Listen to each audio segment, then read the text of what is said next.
I come from a family. My dad came to the U.S. as a boy, actually, from Russia, and came at about the age of 11.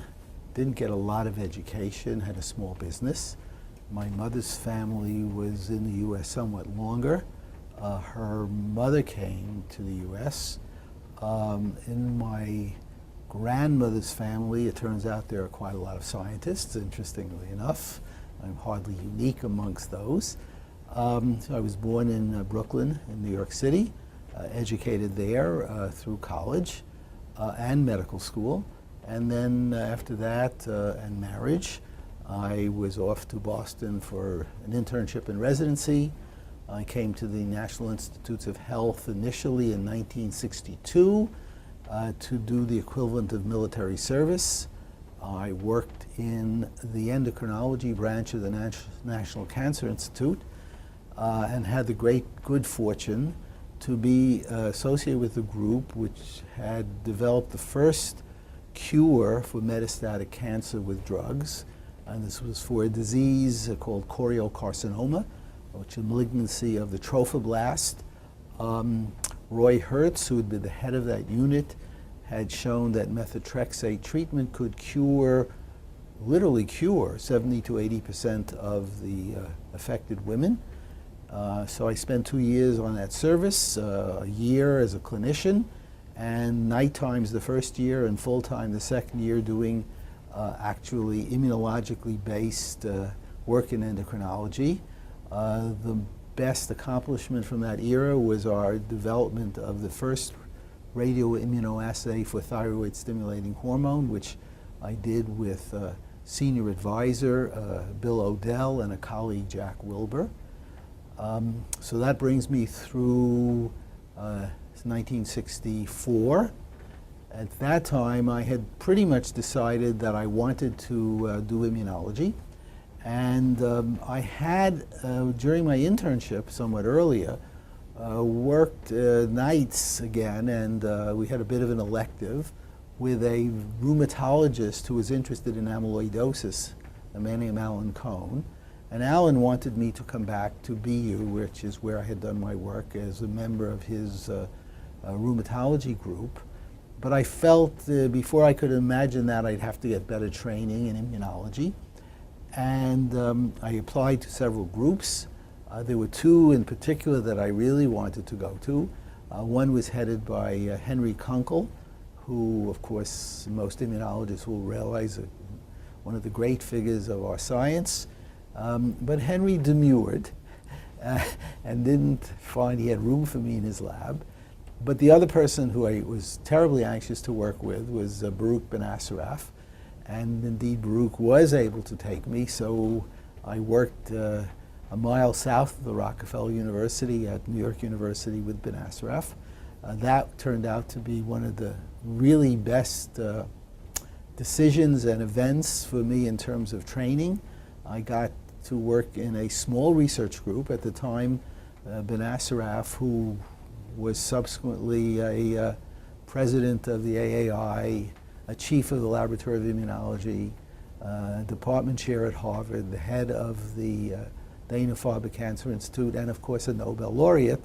At the time, Baruch, doing his Nobel Prize work, had a terribly small lab, and it was just 4 or 5 of us working together every day. And that was my introduction to what I would call the mainstream of immunological science. I worked with Baruch at NYU for 4 years. At the end of that time, he was having some difficulties with the institution, and I was as well. So we both felt we had to leave.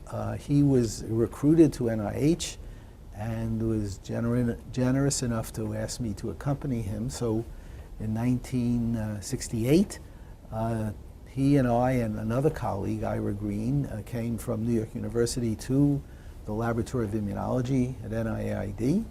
Baruch didn't stay very long, however. He heard the siren song of Harvard, and by 1970 he was away. And while the NIH was interested in getting a distinguished individual to succeed him, they failed and turned to me at the age of 34 to take over Baruch's job. So that brings us up to date, so to speak. I undertook the job I have today at the age of 34 in 1970, and it's now 42 years later, and I still have the same job. So you could say I rose to my level of incompetence very early in life, and I've been at it ever since. Good review. Let's go back for a moment. I'm curious, what year did your father come to the States? My dad was, let's see, he was born in 1899. He and his mother and his other younger siblings came, I think, in 1911. His dad and older brothers had come a year or two earlier, which was not at all uncommon in that era. So they came in 1911 and into the New York area.